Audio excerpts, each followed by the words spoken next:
ভারী বর্ষণে নারায়ণগঞ্জের ফতুল্লার বক্তাবলীর রাধানগরে রূপা আমনের ধান চাষ ব্যাহত। এ বিষয়ে আর কিছু তথ্য আমরা জানবো সহকর্মী শরীফ সুমনের মাধ্যমে। শরীফ, রূপা আমন ধানের যে ক্ষয়ক্ষতি সে নিয়ে একটু বিস্তারিত তথ্য যদি আমাদের জানাতেন।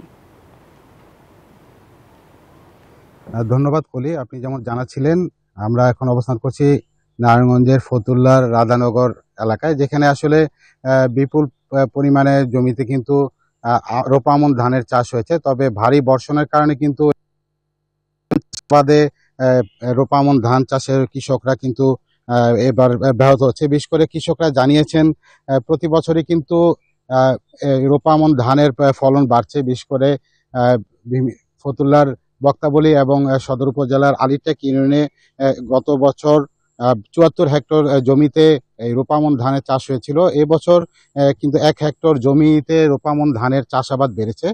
পাশাপাশি এবছর কিন্তু কৃষকরা বিভিন্ন উন্নত জাতের ধান তারা চাষাবাদ করছেন। বিনা ধান সহ ১৭ সহ বিভিন্ন জাত তারা চাষ করছেন এবং এই বছর কিন্তু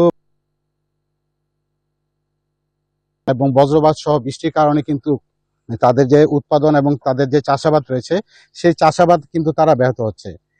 আমরা এখন একজন কৃষকের সাথে কথা বলতে চাই। হ্যাঁ, যে যিনি বলছিলেন বছর বিপুল পরিমাণ জমিতে তারা চাষাবাদ করলেও এই বছর বর্ষণের কারণে তাদের উৎপাদন ব্যাহত হচ্ছে।